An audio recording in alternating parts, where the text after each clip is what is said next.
हमने इस डूटा की राजनीति को सीखा और जिनसे हमने सीखा है कि शिक्षकों के हित के सामने हम सरकारों से भिड़ते हैं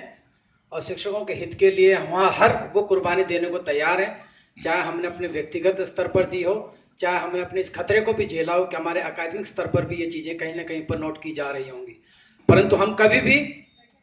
इस मुद्दे से नहीं हिले कि हमारे लिए अगर हमने किसी से मतदान मांगा, अगर हमने किसी से मैंडेट मांगा है, अगर हमने किसी से कहा है कि हम वो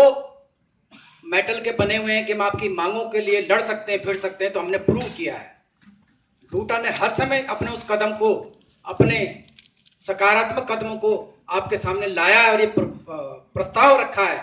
कि हम उस शक्ति से चलते हैं जो शक्ति आप हमें देते हैं, हम उस विश्वास से चलते हैं जो विश्वास आप हम पे रखते हैं, और हम उस विजन से चलते हैं जो विजन आपके द्वारा हमारे में ट्रांसफर होता है। और कई बार स्थितियां ऐसी हो जाती हैं कि सरकार, बड़ी बड़ी यूनियनें इस हिंदुस्तान में रही हैं आजादी के बाद, और उन यूनियंस और उन एसोसिएशन और उन संघों का हाल आजाद हिंदुस्तान में इन सरकारों ने वो कर दिया कि आप नाम लेवा बची हुई है। और उन नाम लेवा एसोसिएशंस में,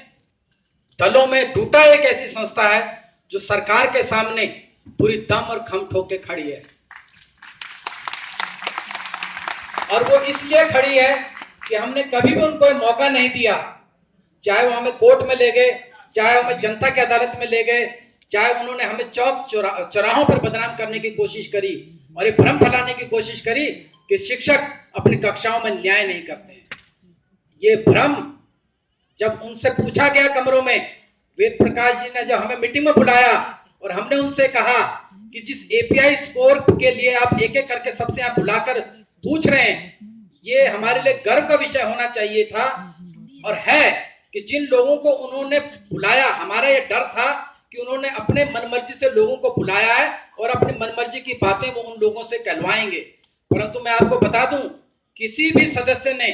उनके एपीआई के स्कोर पर उनकी बात को मानने से बिल्कुल धत्ता बता दिया और ये उनके मुंह पर कह दिया, वेद प्रकाश जी के मुंह पर, ये जो एपीआई स्कोर है